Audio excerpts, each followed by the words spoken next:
Good morning बच्चों। आज पहले तो हम थोड़े से आसान क्वेश्चंस करेंगे, फिर उसके बाद थोड़ा सा टफ लेवल। मुझे पता है कुछ बच्चों को अभी भी फॉर्मूले ढंग से याद नहीं होंगे, लेकिन फिर भी मैं बताता जाऊंगा। Total surface area of cube is 96, find its volume. Total surface area of cube बताना, नहीं बताना, यही तो मैं कह रहा था, मुझे पता है। आपको ये याद ही नहीं होंगे यार, और ये 8th क्लास का है, और मैं तो बता रहा हूँ कि मैं 10th क्लास के बच्चों को याद नहीं होते। कितने फेस होते हैं क्यूब के? कितने फेस होते हैं? 6 फेस होते हैं। एक फेस कैसा होता है? स्क्वायर होता है, तो 6a स्क्वायर। 6a square. दोबारा बता रहा हूँ। एक फेस है, क्या है? स्क्वायर है, तो 1 2 3 4 5 6 फेस हो गए। तो 6 फेस का हमें दे रखा है 96, तो a स्क्वायर कितना हो गया? 96/6, जो कि हो गया 16। तो a कितना हो गया? 4। लेकिन पूछा क्या है? वॉल्यूम। वॉल्यूम का फॉर्मूला a क्यूब। मत बोलो, मुझे पता है तुम्हें आती है। 64। ओके, ठीक। तो देखो, यहाँ पे ये क्वेश्चन भी अच्छा है, और यहाँ पे क्या निकालना है हमें? What is the difference between total surface area and lateral surface area of A cube. अरे यार, ये क्या क्वेश्चन है? तेरे डाउट है? पता मारूंगा ना, सही हो जाएगा। बता, टोटल सरफेस एरिया क्या होता है? 6a square minus 4a square. 6 दीवारों का मतलब टोटल, 4 दीवारों का मतलब, और इसका डिफरेंस मुझे निकालना है। तो इसका डिफरेंस हो गया 2a स्क्वायर। 2 इंटू 5.5। बताओ, याद करो, 5.5 का स्क्वायर क्या होगा? 31.25।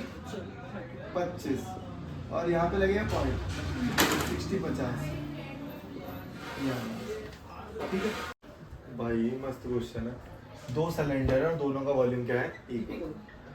2 सिलेंडर है, दोनों का वॉल्यूम इक्वल है। हो सकता है उनकी हाइट वाइट अलग हो, रेडियस अलग हो सकता है, वॉल्यूम इक्वल हो सकता है, कोई बड़ी बात नहीं।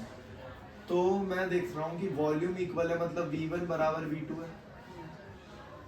V1 बराबर V2 है, तो मैं यहाँ पे क्या लिख दूंगा? V1/V2, जो दे रखा 1:1 है। अरे इसको नीचे लिख दिया। V1 को मैं लिख दूंगा, क्या सिलेंडर है, तो पाई r स्क्वायर h, पाई r स्क्वायर h, पाई से पाई कट गया। और हमें एक बढ़िया चीज दे रखी है, क्या? हाइट रेडियस का रेशो दे रखा है, मतलब r/r का स्क्वायर, और कैपिटल H और अपॉन स्मॉल h का, ये कितना दे रखा है हमें? 2/√2/1 का स्क्वायर, और h/h। ये हो गया 2/1, इसे लिखो 2/1। लेकिन मुझे पूछा क्या है? हाइट पूछी है, तो 2 को ले जाओ नीचे, तो 2 को नीचे ले जाऊंगा, सिंपल सी बात है। 1:2। और पता है एक चीज बताओ, कॉमन सेंस में, यार उसकी हाइट ज्यादा है, सॉरी, अगर उसका रेडियस बड़ा है तो हाइट तो छोटी होगी। मान लो मेरे पास 2 सिलेंडर, मैं ड्रॉ कर रहा हूँ, एक ही है, एक चौड़ा एक लंबा। ठीक है। अगर मैं बोलूँ इसका एक सिलेंडर ऐसा है जिसकी हाइट बराबर, हाइट बड़ी है, तो जब हाइट बड़ी है तो भाई रेडियस तो छोटा होगा ना, जब तो वॉल्यूम बराबर होगा ही। कॉमन सेंस है ना। एक बॉटल लंबी है, अगर मैं उसे भगोने में डालूंगा तो भगोने की हाइट क्या होगी? छोटी हो जाएगी, कम आएगा पानी। समझ रहे हो ना? अंदर क्वेश्चन है, the whole surface area of a rectangular block. देखो बेटा, होल सरफेस एरिया और टोटल सरफेस एरिया एक ही बात है। तो कोई मुझे बताएगा total surface area of a rectangular block क्या होगा? 2LB BH प्लस LH दे रखा है हमें 2 2। तो मैं इसे ऐसे लिख, 2 से इसको डिवाइड कर दो, LB BH LH को मैं लिख सकता हूँ 1100। अब मुझे ना इन तीनों का रेशो दे रखा है, मतलब ये L है, ये B है, ये H है। तो L हो गया मेरा 1x, B हो गया मेरा 2x, और H हो गया मेरा 3x। L डिवाइड करेंगे 6x से। पहले पुट कर दो ना, ध्यान से देखो।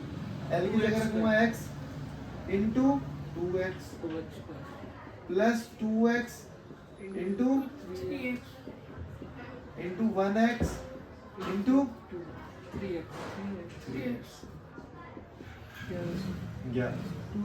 2x बहुत बढ़िया। 11x square. 2x square total 5x square बहुत बढ़िया 5x बता रहे क्या बात है यार किसी चीज के लिए total 11x square 11x square 11 से 11 कट कर दूं 10 बहुत बढ़िया x की वैल्यू क्या आ गई 7 तो इसका मतलब इसको 10 से मल्टीप्लाई करोगे 10 ही हो गया 20 ही हो गया 30 ओके सेंटीमीटर में दे रखा है मान लो मैं ऐसे कर देता हूँ मीटर में या सेंटीमीटर में ही रहने दो सेंटीमीटर में ही रहने दो और अच्छा क्वेश्चन होगा मैंने बोला ये डायमेंशन ये है और वॉल्यूम निकालना है तो हमें वॉल्यूम कैसे निकालेंगे L into B into H ये मेरा वॉल्यूम का फॉर्मूला अब मैं मजे की बात पता है क्या पूछ रहा हूँ बेटा बताओ कितना लीटर पानी आया 6000 मैंने पूछा कितना लीटर है तो याद रखना है बेटा बहुत बढ़िया क्या बात है तो 6000 लीटर तो 6000 सेंटीमीटर क्यों है तो ये 6 लीटर हो गया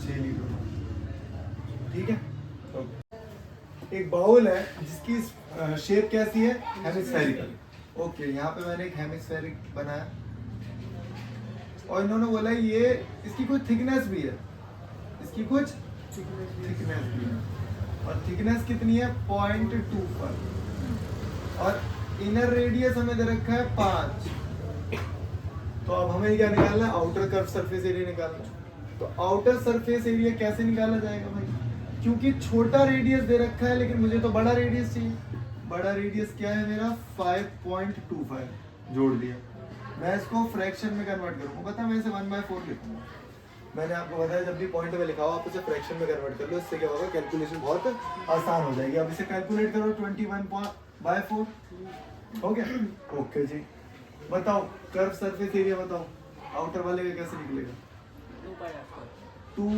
pi r square 2 into 22/7 into r square है तो इसको ऐसे लिख दो तो ये कट गया ये आ जाएगा हमारा 3 ये आ गया 11 ये पूरा पूरा कट गया 4 कट गया ना पूरा अब आपको मल्टीप्लाई करना है इसको 21 को आ जाएगा ये 63 into 1 upon 4 मैंने आपको ट्रिक बता रखी है कि 11 से कैसे मल्टीप्लाई करेंगे इसको मल्टीप्लाई करो 3 इन दोनों को ऐड करो 9 और 6 अपॉन 4 ठीक है तो ये आ जाएगा हमारा 173.2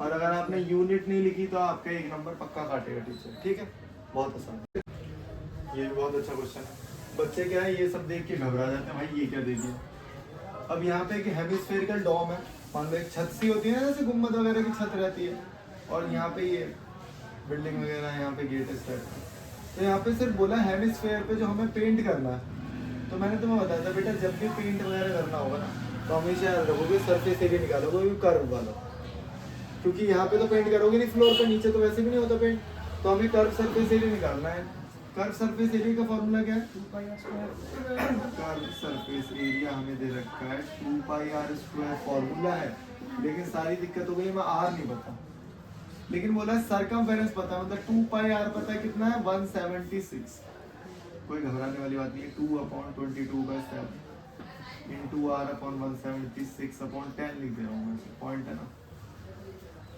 ठीक है अब ध्यान से समझना आपको पता है 22 और ये दोनों नंबर कट जाएंगे तो कितने टाइम्स 8 टाइम्स और आसान कर रहा हूँ देखो is equal to r is equal to 176 7 ऊपर जाएगा 2 into 22 into 10 नीचे आएगा 11 से काट दो आप 16 आ रहा है फिर 16 को 2 से काट दो 8 फिर यहाँ पे एक 2 बचा था उसको काट दो 4 आ गया और डायरेक्ट बता था 44 4 से आएगा 4 आ गया और ही बच रहा था ना मल्टीप्लाई करो 28 लेकिन नीचे 10 भी है पॉइंट लगा दो ठीक है अब 2 into दोबारा से 22/7 r square मैं सीधे एक काम करूँ इसको फ्रैक्शन लिख दो 20 ऐसे लिख देता हूँ 28/10 और 28/10। तो भाई क्या कर रहा है, यही कर रहा है, 4 आ गया तो 88 into में 28 नहीं उसको पॉइंट में रहने दो।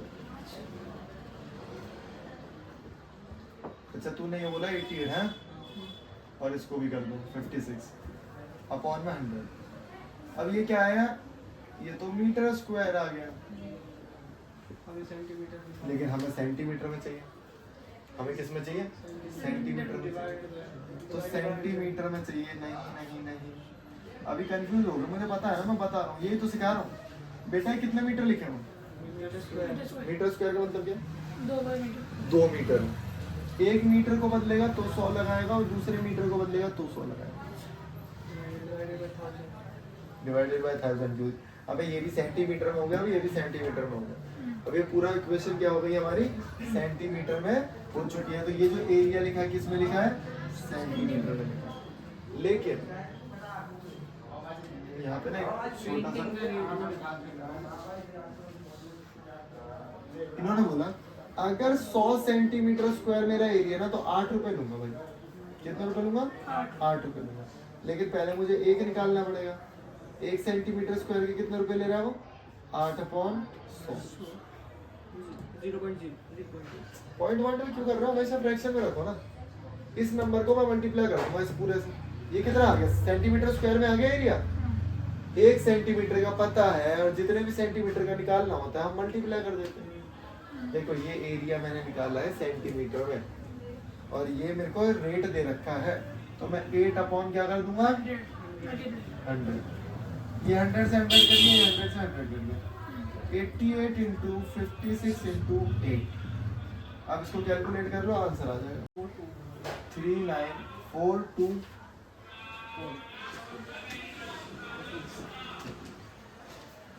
तो देखो आप इसको मल्टीप्लाई कर लो, आंसर आ गया हमारा ये। वैसे तो मैं इसका अलग लेक्चर बनाने वाला था, लेकिन अच्छा क्वेश्चन है, डाउट पूछ लिया था, मैं भी बताता हूँ। मेरे पास क्या है 20, अब देखो पता है चकमा देने के लिए करते हैं। यहाँ पे 27 मैं ऐसे भी तो लिख सकता था ऐसे, लेकिन इन्होंने नहीं लिखा कि बच्चा दिमाग एकदम से पिंच नहीं करता है। अगर कहीं में भी बीच में ये लिखा रहता तो अब बच्चा घबरा जाता है, मैथ्स के क्वेश्चन में न्यूमेरिकल्स तो वो तो वर्ड दे ही नहीं रखे, पूरी ही थ्योरी है, तो कंफ्यूज हो जाता है। तो इन्होंने बोला 27 सॉलिड क्यूब्स है मेरे पास, स्फीयर। इनको मुझे पिघलाना है और पिघला के क्या करना है, कन्वर्ट करना है। किस में कन्वर्ट करना है, लिक्विड में कन्वर्ट करने के बाद, मेल्ट करने के बाद भी एक स्फीयर ही बनाना है मुझे बड़ा। इसका मतलब मैं तुम्हें एक कंसेप्ट बता देता हूँ, ध्यान से देखना। Volume of larger is equal to n into volume of smaller. ये वाला तो बहुत काम आने वाला है। मैंने कहा वॉल्यूम ऑफ लार्जर, लार्जर की जो वॉल्यूम है वो मैं यहाँ लिखूंगा v डैश, और n 27 बॉल है ना तो यहाँ लिखूंगा v। इसका वॉल्यूम क्या होगा बताओ, 4/3 पाई r क्यूब। यहाँ डैश भी लिख सकते हैं, यहाँ पे डैश r लिखूंगा r। और 27 into 4/3 pi small r cube. तो मैंने एक चीज देखी, 4 पाई सब कट गया, r cube upon 27 r cube. अगर मैं क्यूब रूट करता भी हूँ तो मैं पता है ऐसे लिखूंगा सर, 3r। हाँ 3r, और फिर ये हो जाएगा 3। ठीक है, अब ये पता लग गया। अब मुझसे पूछा क्या, सरफेस एरिया का रेशियो बताओ, एस डैश अपॉन एस। तो मैं लिखूंगा 2, बताओ surface area of sphere, 4 pi r square upon 4 pi r square. 4 पाई से 4 पाई कर दिया, r अपॉन r का स्क्वायर। r अपॉन r है कितना, देखो r अपॉन r है 3/1, तो 3/1 लिखा, उसका स्क्वायर लिखा, तो आ गया 9/1। ठीक है, और बहुत अच्छे क्वेश्चन है ऐसे। ये तो एमसीक्यू बात है, सही बताऊं। ठीक है, अब आप आगे के क्वेश्चंस खुद करोगे।